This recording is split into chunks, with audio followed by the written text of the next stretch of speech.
नमस्कार S unique education ने आपण मानक स्वागत। आज आम ये भिडियो रे मातृ दिवस संबंधी सुंदर एवं संक्षिप्त ओडिया भाषण टी लिखा। तेरे चलतु डेरी नक आज ये भिडियोटी को आरंभ करवा। सम्माननीय सभापति महोदय, पूज्य गुरुजी और गुरुमावृंद, उपस्थित विचारक मंडली, श्रद्धेय प्रतियोगी वृंद एवं मोर सान बड़ भाई और भौणी माने, आज हूँ मातृ दिवस बा मदर्स डे। यही पवित्र मातृ दिवस अवसर में मु मोर संक्षिप्त वक्तव्य रखापी जाऊँगी। संस्कृत रे कहुଯାଇଛି जननी जन्मभूमिश्च स्वर्गादपि गरीयसी। मातृ दिवस बा मदर्स डे प्रथमे प्राचीन ग्रीस देश रे देवता माता रिया सम्मानार्थे पालित होइतिला। तापरे इंग्लैंड रे माँ मानक सम्मानित करने मई मासर चतुर्थ रविवार दिन पालित होइतिला। एही दिवस क्रमे समग्र विश्व रे एक उत्सव रे परिणत हेबाकु जाउछि। माँ शब्द रे भरी रहिछि माधुर्य, सेही डाकरे पूरी रहिछि कोमलता।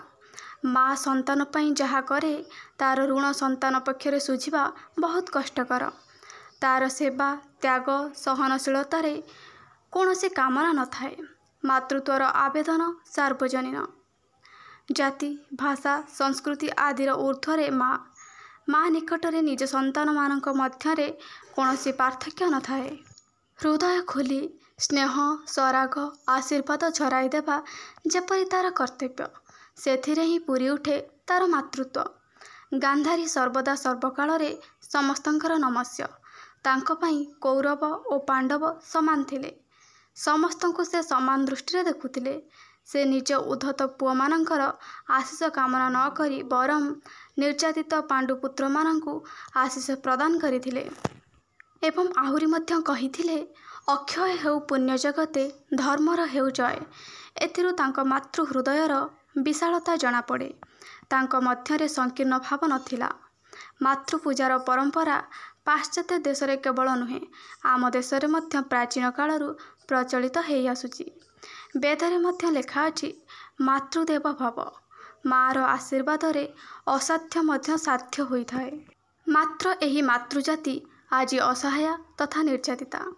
आधुनिक उच्च शिक्षित पुओ झियो माने वृद्धावस्था माता पितांकर सेवा को सौभाग्य न मणि सेमानंकु जरानी बसरे छाड़ी दे आसुचंती किंबा गाँव से शेष समय असहाय भावे काटुचंती। पिला माने भूली जाउछंती माँ प्रति थिबा कर्तव्य बोध। माँ केते कष्ट सही पिला को मनीष करि थाए, हेले बड़ हेला परे ता प्रति थिबा कर्तव्य को संतान भूली जाए। ता आखिरु लुह झरिले संतान केबे शांति रे रही परिबो नाही। किंतु माँ को जेते कष्ट हेले मध्य से केबे ता संतानर अनिष्ट चाहे नाही। संतान को ता पणतकानी रे घोड़ेई रखे। सबु विपद को निज ऊपर को नहीं संतान को अभय वरदान पाई ईश्वर को प्रार्थना करि थाए। से निजे भोकरे रही ता संतान मुहरे आहार देई थाए।